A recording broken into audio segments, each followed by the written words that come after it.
excited to have the power couple of comic book TV here with us. We've got Marc Guggenheim, who's, among other things, is doing Arrow. And woo! Thank you. Who, of course, Agent Carter wrapped up last week.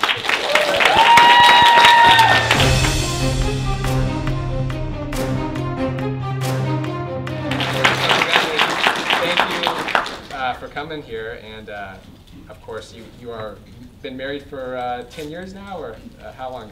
10 years. Yeah. 10 years. And you know, you met while you were both working on different Law and Order franchises, right? Yes. I was working on Law and Order SVU, and Marc was across the hall working on Law and Order. Did at the time, you know, did any comic book love come out, you know, in the early conversations, or what, you know? Well, Marc has been a long time comic book fan. I actually got really exposed to comic books through Marc.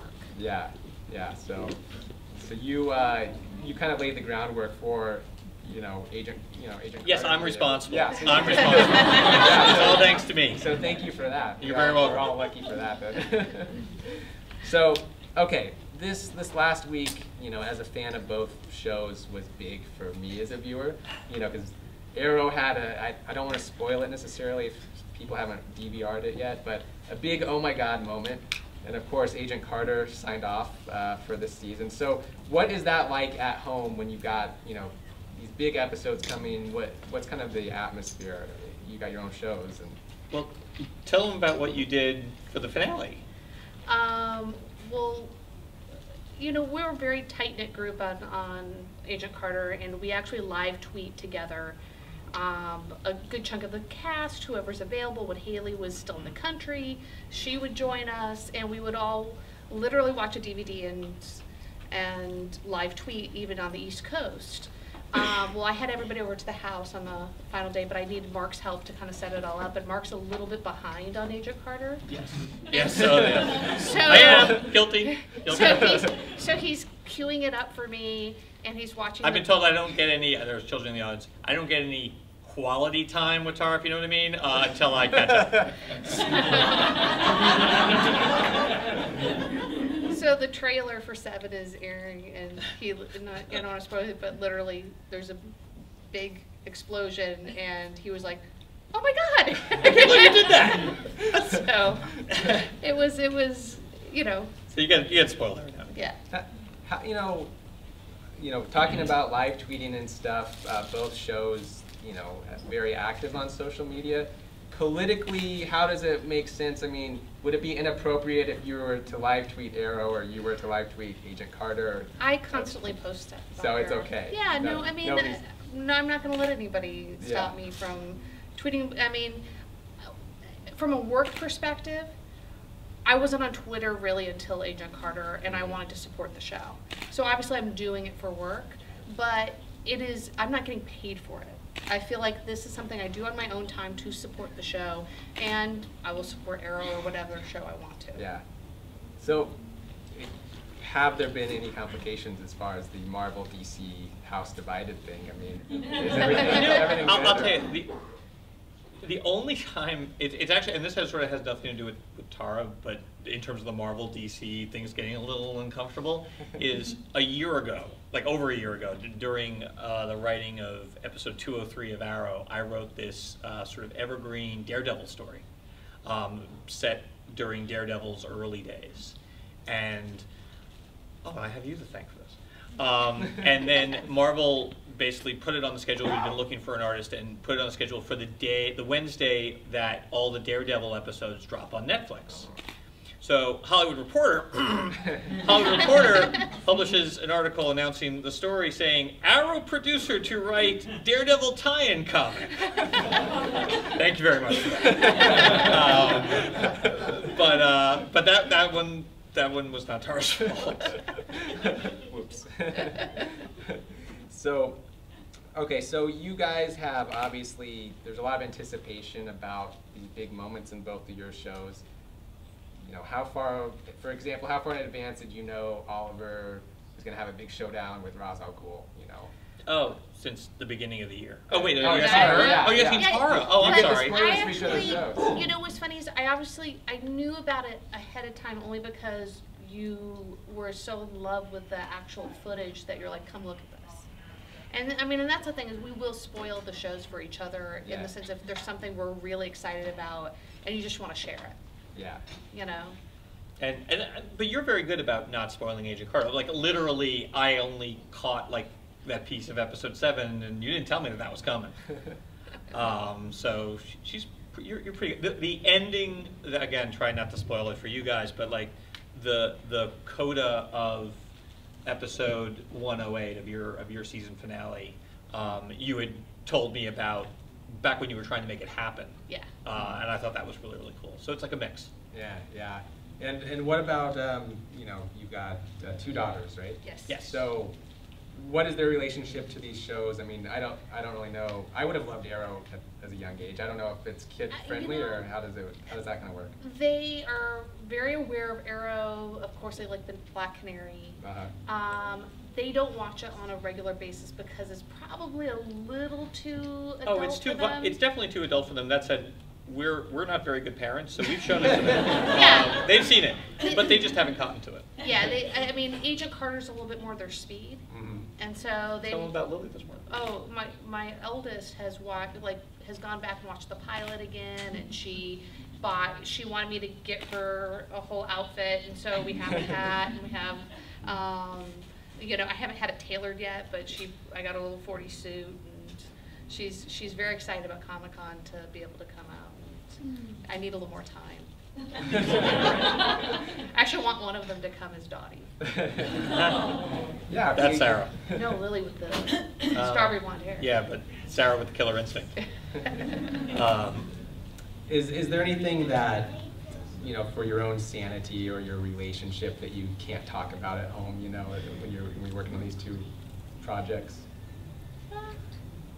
Well, it's funny. I think sometimes like I'll come home and this is like even before we were working on our respective shows. I'll come home and Tara's like, "Can I talk about the story problem we were working on today?" I'm like, really? But she's much better about that than I am. I'm like, do we really have to talk about this? But no, I don't think there's any conflict. Did you know, you've worked on a comic book together before. Is there any? Do you have any plans? Anything in the works to re-team? I had a lot of fun doing the comic book because I'd never done anything like that before, and I had kind of thrown out this idea to Mark, and he really caught to it and kind of really took it and expanded it. You know, I think it's much better for us to be supportive of each other. I think that there's like a good part of us both being in the same industry is that we understand the time constraints. We understand getting notes. We understand sort of like all the pitfalls and can be supportive. The hard thing is you literally have somebody doing the same thing. And so like right now is really great because I'm kind of off. So I'm able to pick up a lot more of the slack on the family stuff. But when we're both at that heightened place, it's really hard to juggle everything. And so, but you understand it. And so you do your best you can.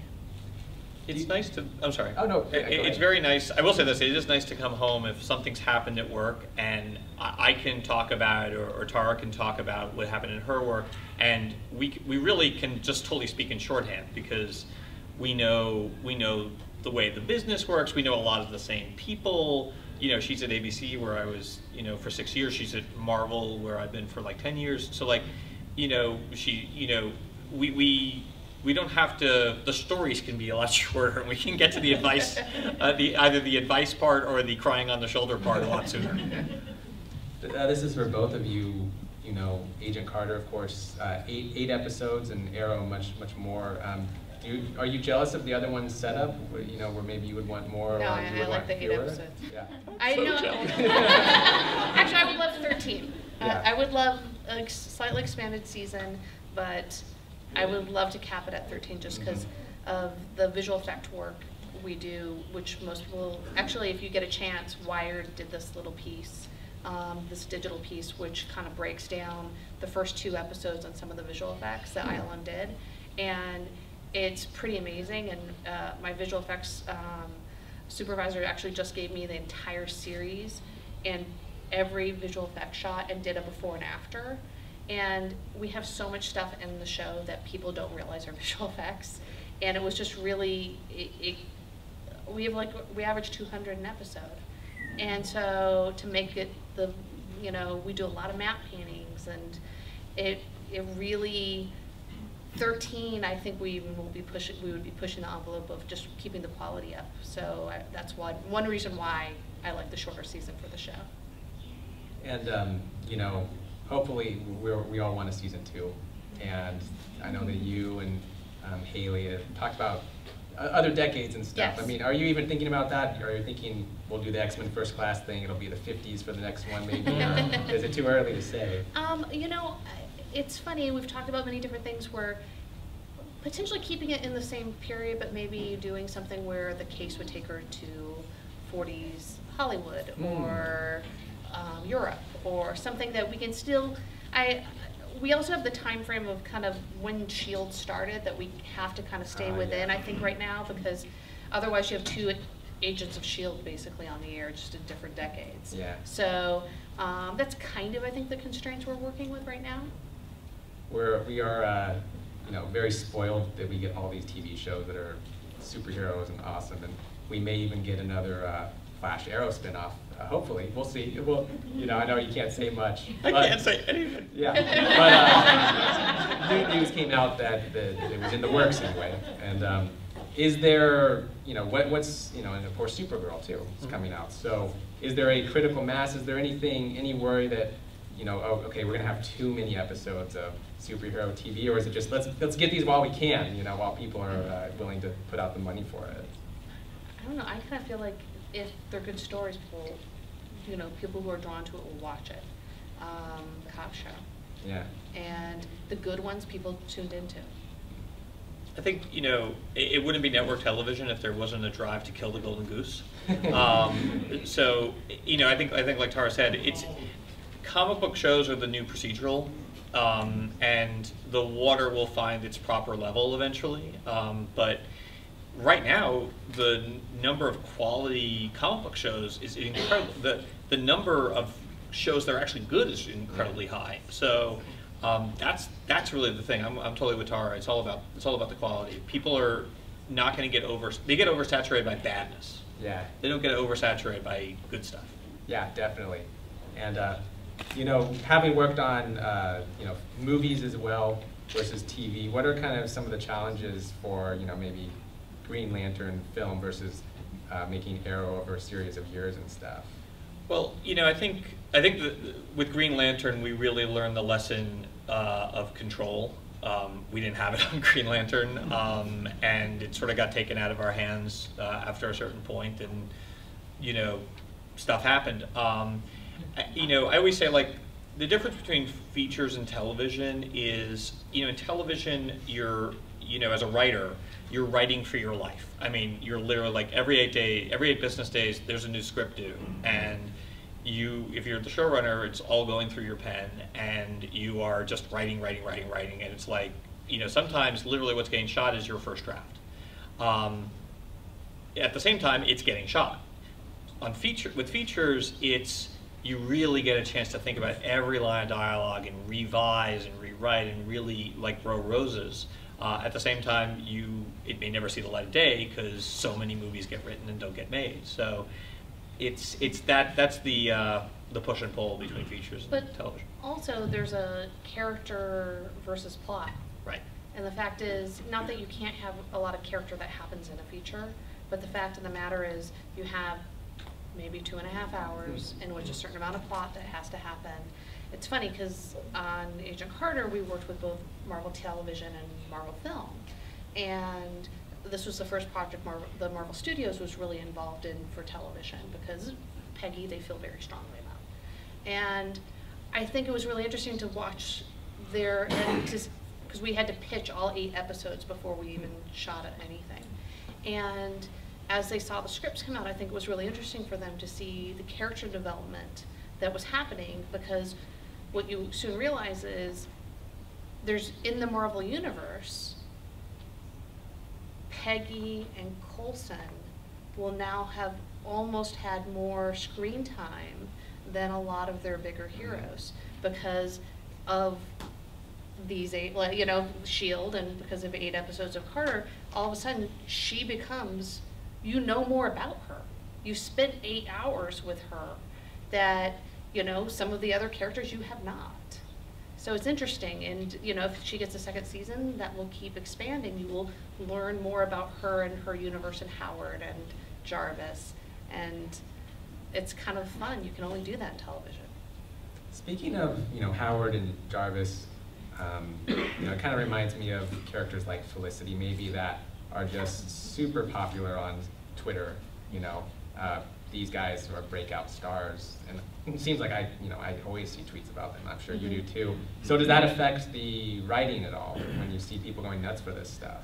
Well, I can speak for me. Is that like for Jarvis and Howard, they're so much fun for us that's, I mean, I think it's sort of a give and take thing where we have so much fun writing those characters, and therefore I hope the audience is responding to it. I mean, they're just, it's like the weird thing is Jarvis is a flip of Felicity in a weird way. Is he's a support character who there's a little comic relief. Yeah, and you know, but at the same time, Peggy or Stephen Oliver couldn't do their job without that support. Yeah. Right. And then there's a little bit of chemistry. I mean, Yeah. even though he's married. Yeah. You know, this speaks to me, this topic of the husband who's attracted to the, oh, sorry, I shouldn't have said that. How embarrassing. But I don't certainly see that. Yeah, I think you know, you speak about writing a character who's sort of big on Twitter. It always starts with us loving the characters first, because we're working so far in advance of Twitter, even though we're active on Twitter and we love to get that response to Twitter. It's a little bit of a disconnect because, you know, I think you had pretty much come very close to writing all the episodes of Agent Carter before you premiered. Oh yes, you know? Before we premiered, we were we had to write the finale. Yeah, so you're sort of writing these characters in a vacuum before you get to discover what the Twitterverse thinks of them. We just know what we like. Yeah. And obviously, you know, the final scene with Jarvis and Peggy together was very touching. So that was before you knew that would be a big thing, that these two would be really popular. We knew that their chemistry was incredible. Yeah. And so that was a really important scene. It was, I think, you know, my writing partner, I mean, I agree with her, is probably one of our favorite things we've ever written, because it was all about restraint. And here are these two people, and if you notice when you watch the scene, they start off and they're walking completely around the room, and until they get to the conversations they really are meant to have, and they just barely touch. And when he hands her, I don't know how much to spoil, and he hands her the vial, and it's in that moment, it's actually weirdly very British.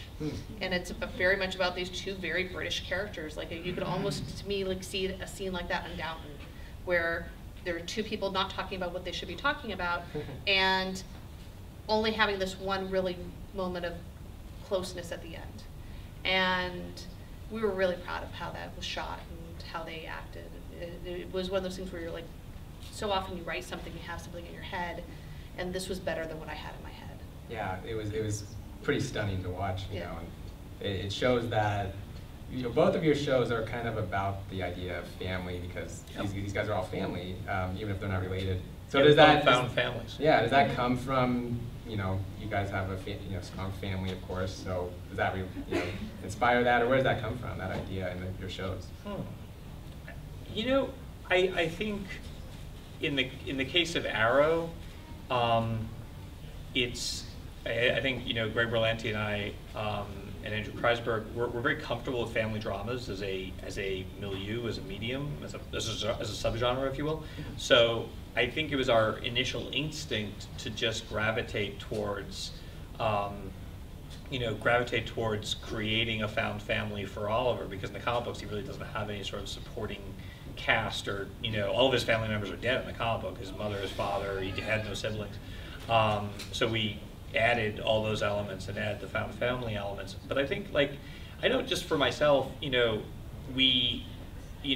Arrow traffics a lot in, in tragedy and fathers and daughters. I mean, like, the upcoming episodes, there's a lot, I don't think I'm spoiling anything, hopefully, when I say, like, there's a lot of Laurel Lance stuff going on, and Nissa and her father, Roz, they've got a lot of conflict. And I wouldn't say I've got conflict with my daughters, but I do think a lot about being the father to a daughter when I'm writing these father-daughter storylines.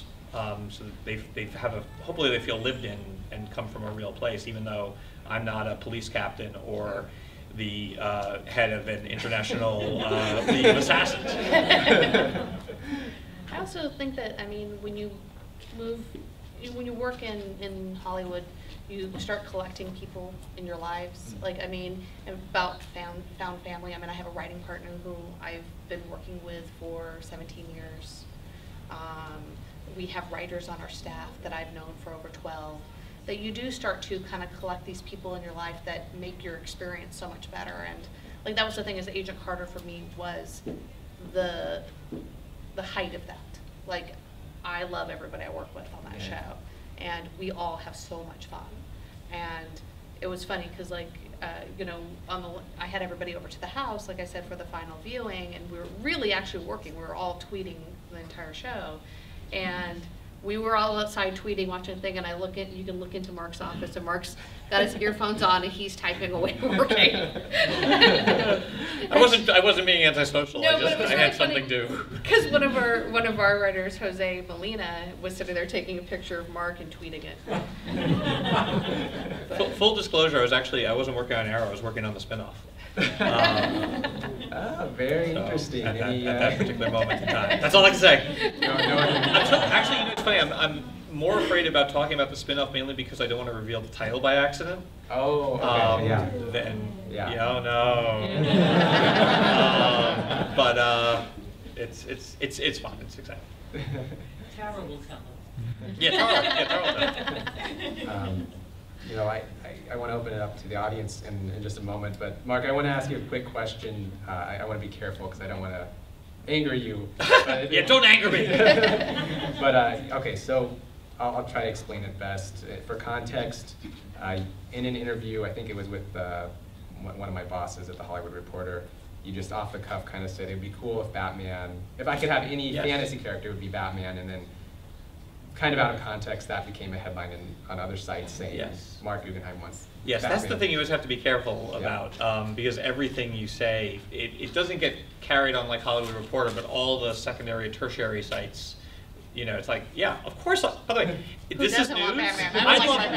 Yeah, that's the thing. I didn't think it would be a news story, but it's just like, yeah, of course I'd want Batman on Arrow. I mean, duh. Like, I'd fire me if I didn't. Right. So, kind of to set the records, it would be really tough or potentially impractical, right? Or, yes, it would. Yeah, just to set. I mean, basically, we have a great relationship with DC. We sort of navigate with DC which characters in the toy box we have access to. Obviously, Gotham has Batman covered. So, we're not going to be touching any Batman characters. At the same time, DC is, they've really been great, and they recognize that Green Arrow does not exactly have a fantastic rogues gallery. He's got Count Vertigo, and we've used him twice. So they know that we need access to other characters, but it's a it's a give and take. But certainly you're not going to see Batman on Arrow. I think they've got like 20 more years to go to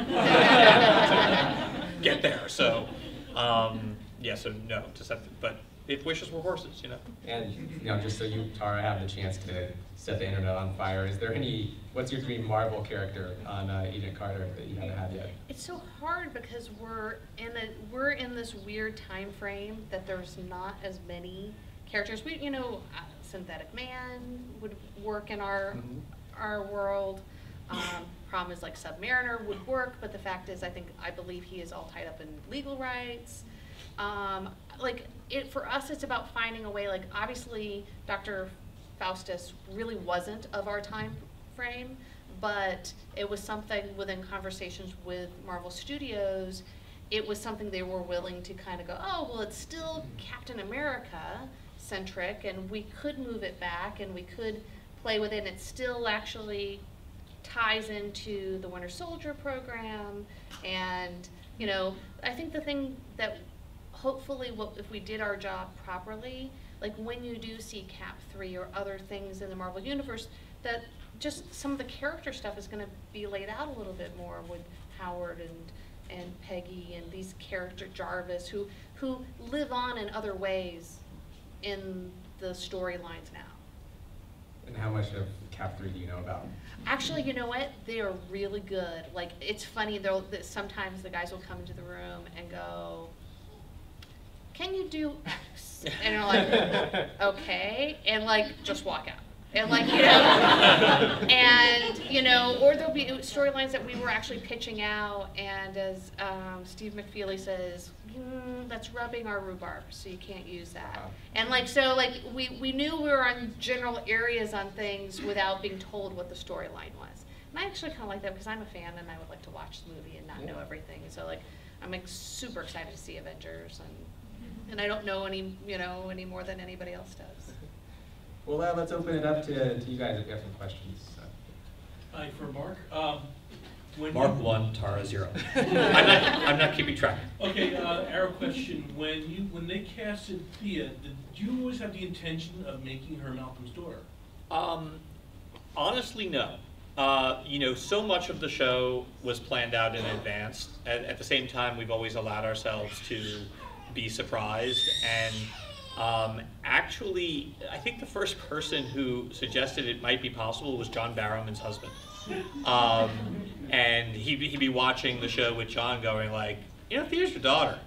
And, you know, John repeated it to us and we started thinking about it and we're like, oh my gosh, there's like a lot of great story to be had there. So, you know, that was one of the, you know, that's one of the discoveries, one of the surprises. Obviously we don't do that if, you know, we don't do that if it's going to involve a retcon, but it didn't actually. So I'm really, really glad it gave us a lot of great episodes. One guess, Brave and Bold is the new series?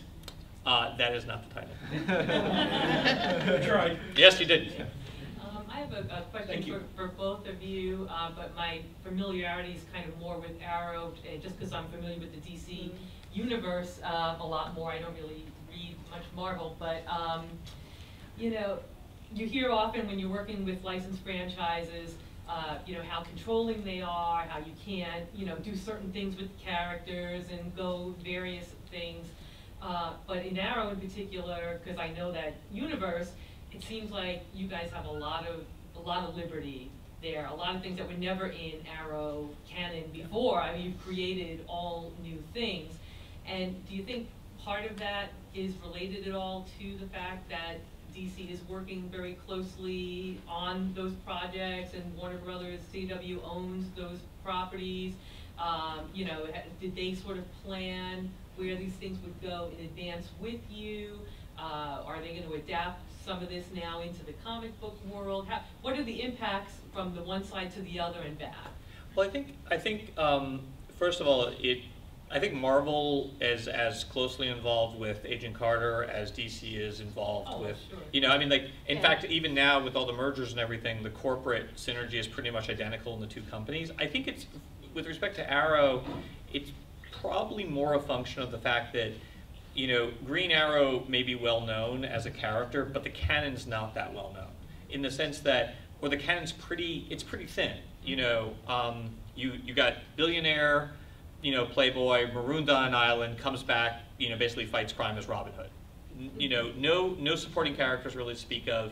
An origin story that's been reinterpreted so many times that the canon has sort of gotten a little mushy and a little watered down, which is sort of where we get to come in and do our own thing. Whereas, you know, Batman, Superman, Spider-Man, you know, the more, quite frankly, A-list characters, you have a lot less leeway. You know, if you're doing Spider-Man, Uncle Ben's got to die.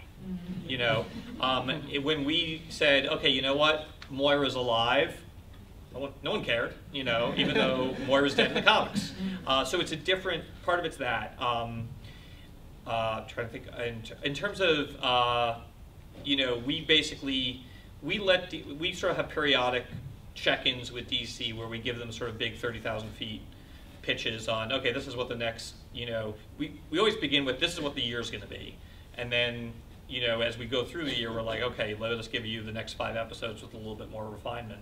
And it's been great. To answer the last part of your question, the comic books have slowly started to reflect.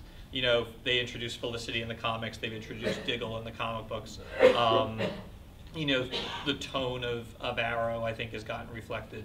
So it's become like a synergistic, you know, symbiotic kind of relationship. This one's for Mark. I'm so happy with how Arrow pretty much has kind of reset the precedent of how comic book shows have been done. It's fantastic. Because before that, the only thing I really held high was the original Flash show in the 90s. Because I held that high too. Yeah, because Smallville for what it was towards the end kind of got a little loopy. When I saw the fact that you guys were like, okay, costume, Deathstroke, everything off the bat, it was like, sweet, you guys ain't pulling any punches. But that as the show progressed, the beauty is you're pulling in, as she mentioned, some more of these more obscure characters and kind of make them badass. Is there a list of right now of what you guys can use and cannot use? I know you mentioned PC, I mean Batman pretty much, but like your working race, and I noticed that you're pulling, as you said, Arrow's very thin lines here from Batman, and that's fine, it makes it awesome. But is there anything else you're kind of Frankensteining into the show? You know, we in addition to a sort of our periodic plot story meetings with DC, like probably like twice a year, we'll sit down with DC and we'll say, okay, you know, and it's sort of like, you know, they have a list of characters they'd like us to use, and we have a list of characters that we'd like to use, and there's actually a fair amount of overlap, or more overlap than you might expect. At the same time, like I think they know what characters in the canon work best on Arrow, and we know what characters in the canon are probably more available. Like, I don't walk in and say, hey, I want to use Lex Luthor. I know Lex Luthor's not available now. But, you know, other characters who but like, I'll give you an example, actually. Tatsu Yamashiro, who, you know, the comic book fans know as Katana. That was a character that DC had said, hey, you know, that character's available, and if you want to use her, that'd be great. And we're like, oh, that's perfect. She works so well with everything we've got planned this year. You know, Ray Palmer was originally supposed to be Ted Kord. We wanted a character like Brandon's character, someone smart, someone tech-based. Our original inclination was Ted Kord, and DC's like, no, we've got plans for that character. They said, what about Ray Palmer? And we're like, great. So sometimes it's a little bit of horse trading or just discussions back and forth. You guys ever thought of using onomatopoeia? I know he's kind of a new We have. character. Ever since season 1, we've talked about it. I think what always stops us is we picture the studio notes call. No, we've totally talked about it, and I'd be stunned if Arrow finished its run and we never got around to onomatopoeia. But at the same time, you know, we just haven't found the right episode. And part of that is the approach we take. You know, we always start with the episode and the characters first, and then we sort of figure out a villain that works. We just haven't had the right mix of story and villain yet. And I'm sorry, can I add one more thing? Can you add anything to what's going on with Vixen right now? Oh, actually, we're going to start voice recording the actors, which is really exciting. The character design work it's phenomenal. It's so much fun. Yeah. You know, Vixen looks great, but we've also, you know, Flash and Arrow are going to be in it, and hopefully it will feel like in the same vein as Flash and Arrow, just in animated form. Are you guys going to keep the tone of the shows with the animated show, or is it going to be aimed towards kids? No, it's going to be the same tone. It's probably more similar to the tone of Flash than it is the tone of Arrow in terms of its darkness. But no, it's totally designed for, you know, people of all ages, quite frankly. The way the two shows are. That's a dying art form right now. So that's I see that. completely agree. No, we're definitely not, you know, making it just for kids. Yeah, Roy. I actually have a question for Tara. So in an episode, Dum Dum Dugan refers to Peggy as Union Jack. Is there, or kind of calls her that, any possibility of her embodying that role in some capacity? You know, I don't know at this point, I'll be honest with you. We're still waiting for our season 2 pickup. But anything's possible at this point. I mean, the fact is, we have the ability to, I mean, I know that's a character that I believe still fits in that time frame that could be used. And I'm hoping in a season 2 that we would expand our universe into some more characters from the Marvel universe. I'm so proud of you. You know who Union Jack is, and you also know the time frame and everything. You've come so far. You really have. So awesome. Okay. I have 2 questions. They're both separate. This is for you, Mark. I know you mentioned about the Suicide Squad.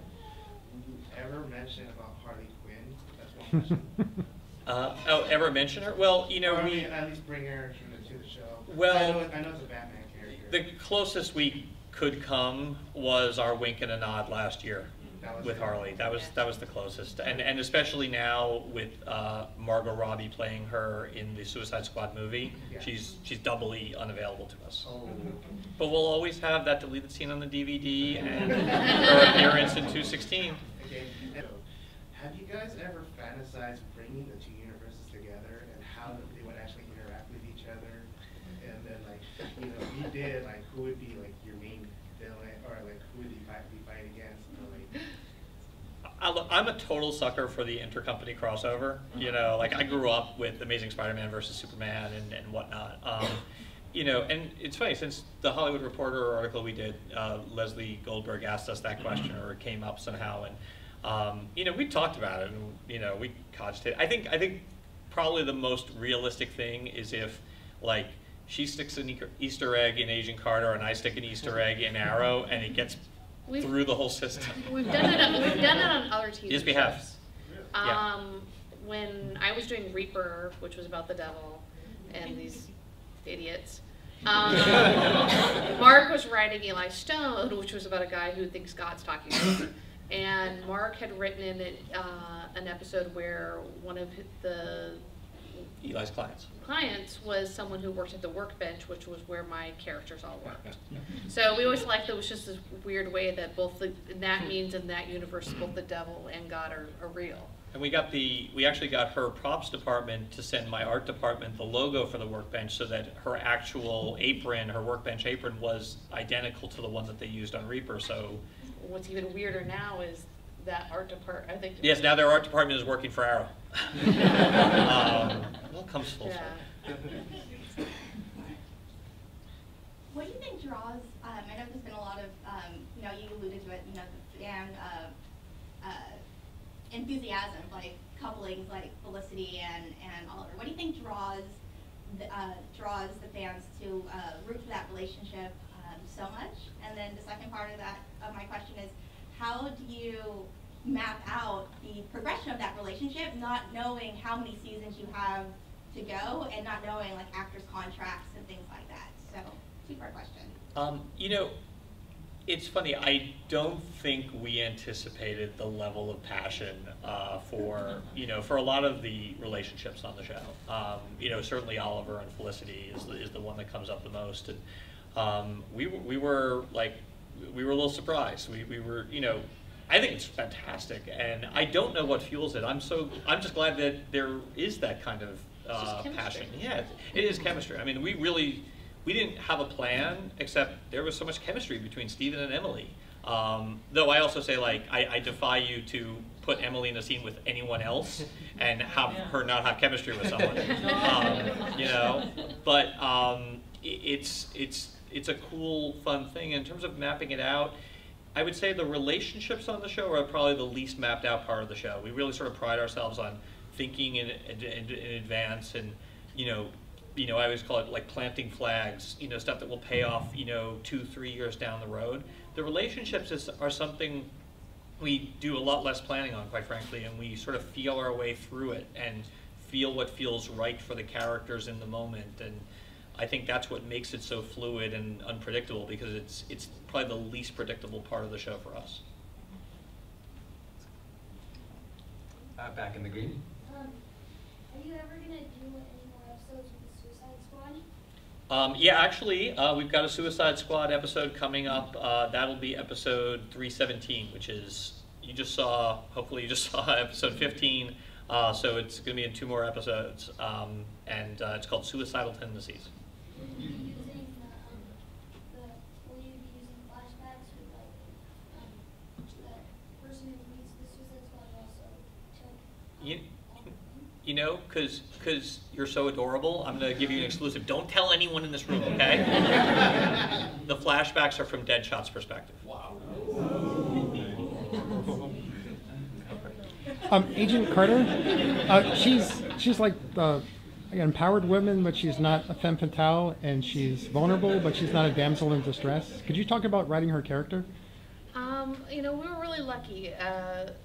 The writers, Mark Guggenheim, who wrote Peggy Carter and the first Avenger, had kind of started this character, and they also wrote the pilot, and we were able to really expand on her, I feel like, and show many facets of her, because I do think it's important that she is strong but never loses her femininity at the same time, you know, and she gets in fights and she can kick people's ass, but at the same time, you know, the fact that one of the most powerful scenes for me was in episode 4 when she confronts Howard about the Blitzkrieg button and the fact that it had Steve's blood, and sort of the idea that she felt so betrayed by somebody who she really needed to believe in. And I feel like, you know, those moments make her feel real and make her feel like she's someone who's flawed and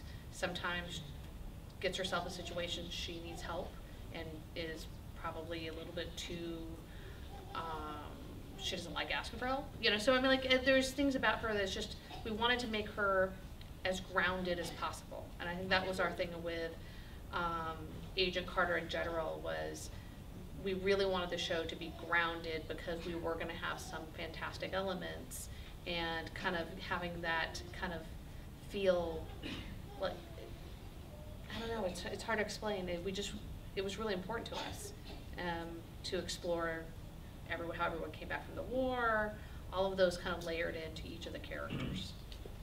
My favorite character on TV. Oh, thank you.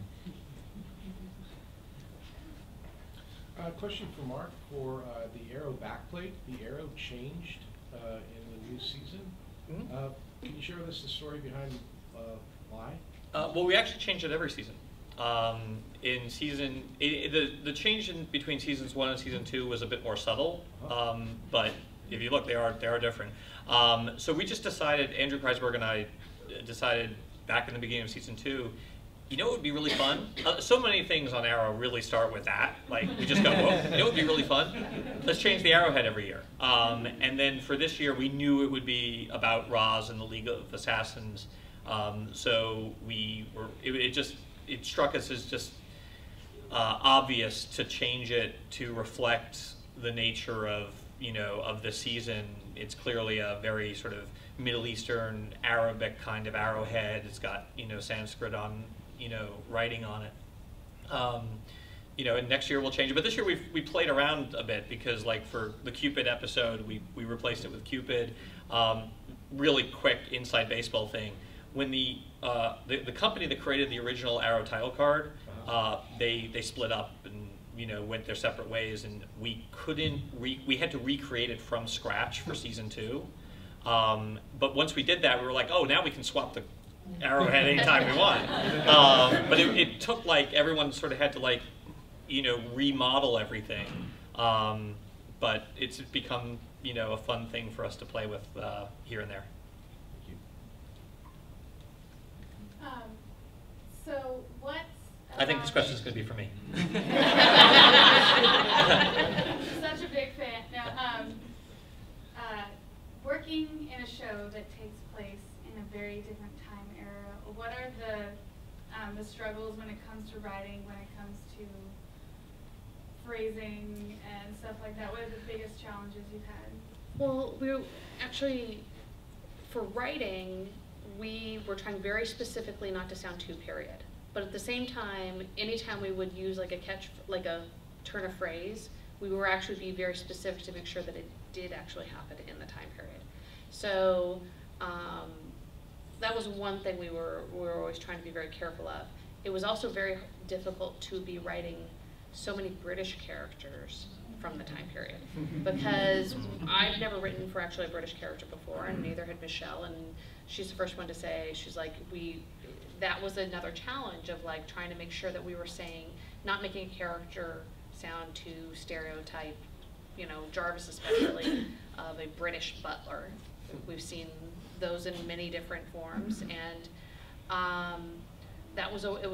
we took a lot of care, and actually James Darcy has been very kind and saying that, you know, he felt that he couldn't believe that we didn't have anyone British on staff, and that we were writing the British characters from the 1940s better than he's ever had.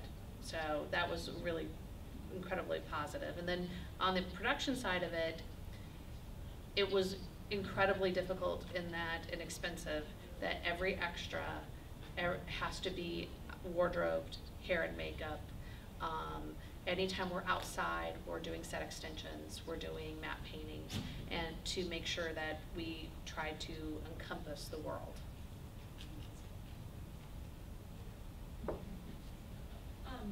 So working on something that's an adaptation, how long did it take for you to feel comfortable with the world and feel like the characters were your own, and what kind of prep did you do for that? Did you just lock yourself in a room with like the greatest thing ever materialized?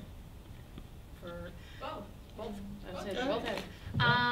You know, I went back and actually watched a bunch of my favorite 40s films, just because to kind of have some of the patter of dialogue, and for the look.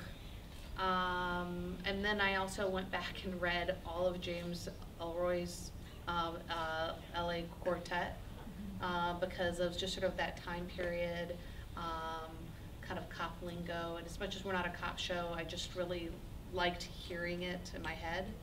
So it's kind of the research. I mean, and then some comic book stuff of Ed Brubaker, and just sort of kind of the Captain America world, because there's not that much written about Peggy in the comics.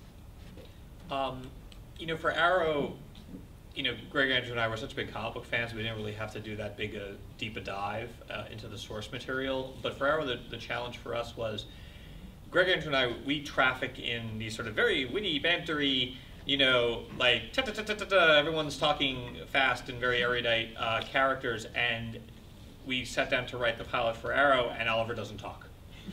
So we really had to invent a whole new voice for ourselves as writers to write, you know, the show Arrow. In fact, Felicity came about mainly because it was episode 3. You know, we're like dealing with, you know, getting production started up and the show started up, and Andrew and I think we're both just really, really tired. And we both, you know, we were writing separate scenes in that episode, but both with Felicity, and we had... And someone had pitched, and one of the writers had pitched in the room, and we all just gravitated to it. And it was funny, it was a kind of process where originally it was only supposed to be at the beginning, and then like in 2 other places. And Joe Russo, who directed that episode, had the idea of like, well, what if we wrote it in and cut in between the fight sequence and the radio show and sound effects. And we all loved the idea so much that we wrote it in, but the funny thing was when he delivered to the cut, he took it out. And he thought, he was like afraid it went too far. And I was surprised not to see it, and so I asked the editor, and I said, did you think it worked? And he goes, I think it's fantastic. And so we looked at it, we're like, no, this is definitely going in. And I just felt it was the fun. And kind of that sort of, and that's one reason why we brought it back in the final episode, was just sort of the fun of it. And we've even talked about whether or not making it a podcast. Make it a podcast. It's my favorite part of the show. And actually, I don't know if anyone here listens to K-Rock, but Ralph Garman, who is a regular on K-Rock, was the announcer. And so...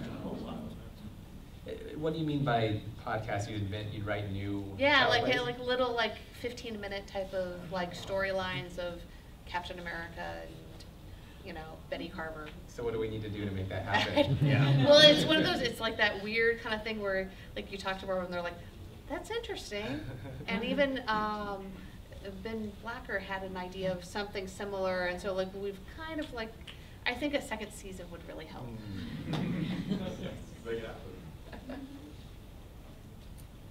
So if we get a second season, yes, I know. What are the odds that we would be to get to see characters such as Mrs. Jarvis? There has been such a clamoring for Mrs. Jarvis. And also maybe perhaps Maria Stark down the line. Well, like, and again, correct me if I'm wrong, anybody in the room who knows more about Marvel than I do in some ways.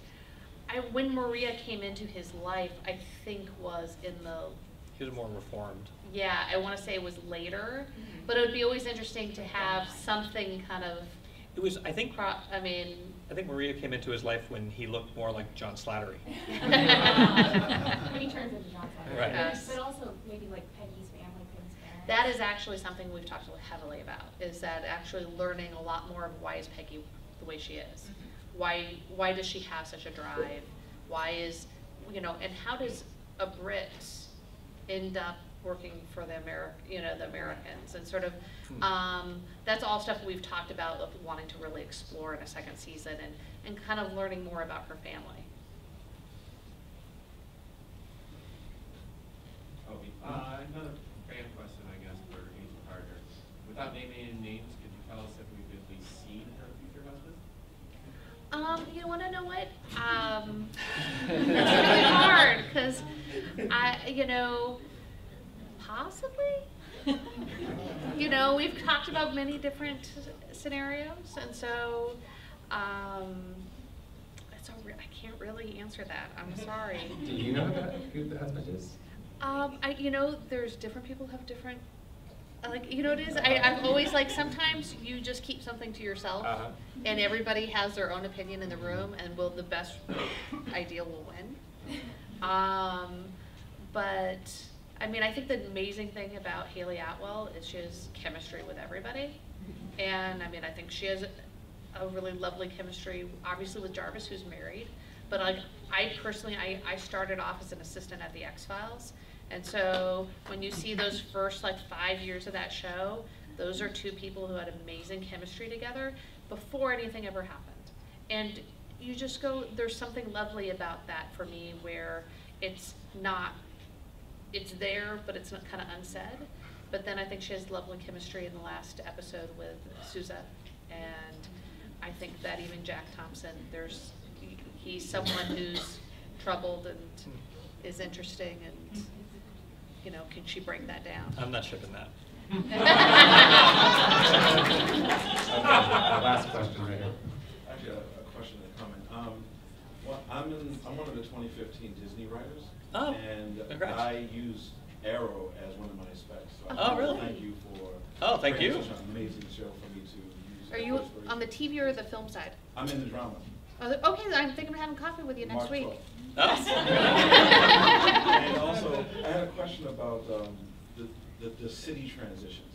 I noticed it's always Boston, and I was in Arrow, and I was just wondering, is it because of Cato and Andrew's Boston background, or? Actually, I'm the one with the Boston background. It's not, actually. I'll tell you straight up. Here's the deal. First of all, we sort of created Starling City to be, you know, sort of an analog of Seattle. In a nod, you know, which also Vancouver does a nice job of doubling. In season 1, we pulled stock from all over the world to be Starling City, and by the end of season 1, we discovered that the majority of the stock shots we'd used were from Boston. So at the beginning of season 2, we actually sent a film crew out to Boston to shoot new exteriors. So we obviously had to pick one city. So yeah, it's actually fun for me to be sitting in post and like, oh, that's my old law firm, that's my old apartment. But it really was something that organically came out of season 1 that we just sort of doubled down on in season 2. Okay, great. Well, thank you so much for sharing all these secrets.